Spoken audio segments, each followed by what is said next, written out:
জঙ্গল সলিমপুর এই জায়গাটা আর কোনো বিচ্ছিন্ন সন্ত্রাসীদের এলাকা থাকবে না। আইনটাই নাই, আইনটাই দুর্বল। সেই আইনটা আমরা আগামী সেশনে পার্লামেন্টের নিয়ে আসার চেষ্টা করব। যারা কিশোর গ্যাংয়ে জড়িত তারা ক্রমান্বয়ে ভয়ঙ্কর সন্ত্রাসীতে পরিণত হচ্ছে। আমরা অবাক হয়ে গেলাম যে রাষ্ট্রের বিরুদ্ধে চ্যালেঞ্জ ঘোষণা করার মতো সন্ত্রাসীদের দুঃসাহস কিভাবে হলো।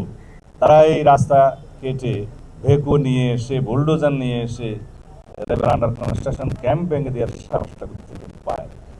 তাদের সাথে কারা জড়িত, এই জায়গার জমি দখলের সাথে কারা জড়িত, এগুলো আমরা এখন ফাইন্ড আউট করেছি। আজকে 12টার সময় আপনাদের সাথে বা 12টার পরে কথা হতে পারে আবার সার্কিট হাউসে আমরা একটা সমন্বয় সভা করব সকল বিভাগীয় প্রধানদের নিয়ে।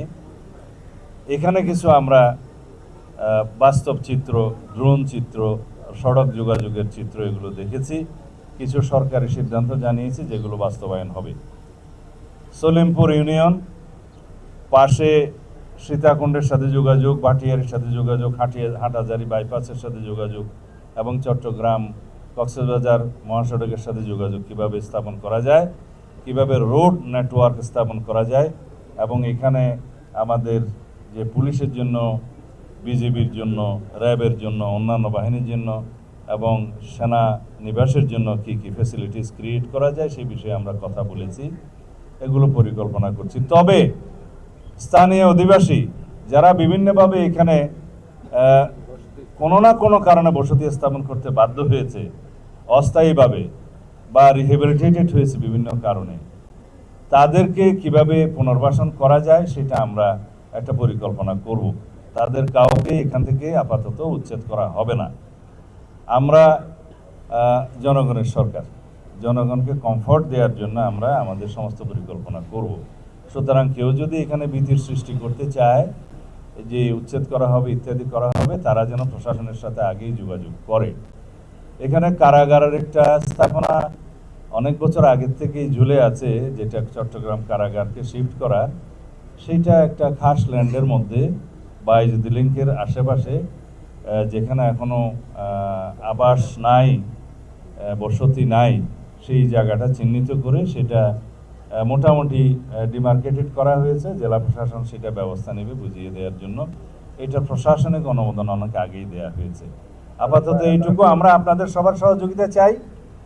এই আলীনগর, জঙ্গল সলিমপুর এই জায়গাটা আর কোনো বিচ্ছিন্ন সন্ত্রাসীদের এলাকা থাকবে না, অভয়ারণ্য থাকবে না। এর আশেপাশে দুইটা পাহাড় টিলা শ্রেণী আছে, একটা হচ্ছে বেতুয়া আর একটা চা বাগান। এই এরিয়াতেও সন্ত্রাসীদের আনাগোনা আছে বলে আমরা জানতে পেরেছি। এখান থেকেও তাদেরকে উচ্ছেদ করা হবে। তবে সাঁড়াশি এবং যৌথ অভিযানের মাধ্যমে, পরিকল্পিত অভিযানের মাধ্যমে সারা দেশব্যাপী মাদক, সন্ত্রাস, জুয়া এবং চাঁদাবাজি এই চারটাকে আমরা অ্যাড্রেস করব অত্যন্ত গুরুত্ব সহকারে। এগুলোকে আমরা নির্মূল করার চেষ্টা করব। তার জন্য আমরা আইনি সংস্কার করছি, কারণ দেখা যায় 1867 সনের জুয়া আইনের মধ্য দিয়ে জুয়াকে নিয়ন্ত্রণ করা যাচ্ছে না। এখন জুয়া, অনলাইন জুয়া, অফলাইন জুয়া, বিভিন্ন রকমের মডারেট জুয়া এবং বেটিং এগুলো চালু হচ্ছে। এগুলো চালু হয়েছে অনেক বছর আগে থেকে। এগুলোকে আমরা কখনোই আইনিভাবে অ্যাড্রেস করতে পারছি না, বিকজ আইনটাই নাই, আইনটাই দুর্বল। সেই আইনটা আমরা আগামী সেশনে পার্লামেন্টের নিয়ে আসার চেষ্টা করব। তাহলে আইনি কাঠামোগতভাবে এগুলোকে আমরা অ্যাড্রেস করব। একই সাথে মাদক নিয়ন্ত্রণ আইনে আমরা যাতে স্পেশাল ট্রাইব্যুনাল স্থাপন করতে পারি সেই সংশোধনীটাও আনব। এখানে হাজার হাজার মাদকের মামলা আছে যেগুলো পেন্ডিং হয়ে আছে বছরের পর বছর, সেগুলো নিষ্পত্তি হবে। এইভাবে আমরা আমাদের দেশকে বাঁচাতে পারি, যুব সমাজকে বাঁচাতে পারি। এজন্য আমরা কিছুটা আইনি সংস্কার আনতে হবে, যে কিশোর গ্যাং বলতে কত বয়স পর্যন্ত তাদেরকে কিভাবে কি সুবিধা দেওয়া যায়।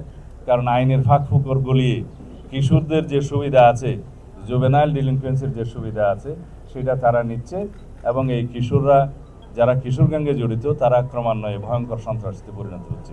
সুতরাং এখানে আইনি সংস্কার দরকার আছে। এটা অনেক লম্বা আলাপ, এগুলো আপনারা দেখতে পাবেন। আমরা আইনের শাসন প্রতিষ্ঠা করব ইনশাআল্লাহ, জনগণকে সাথে নিয়ে।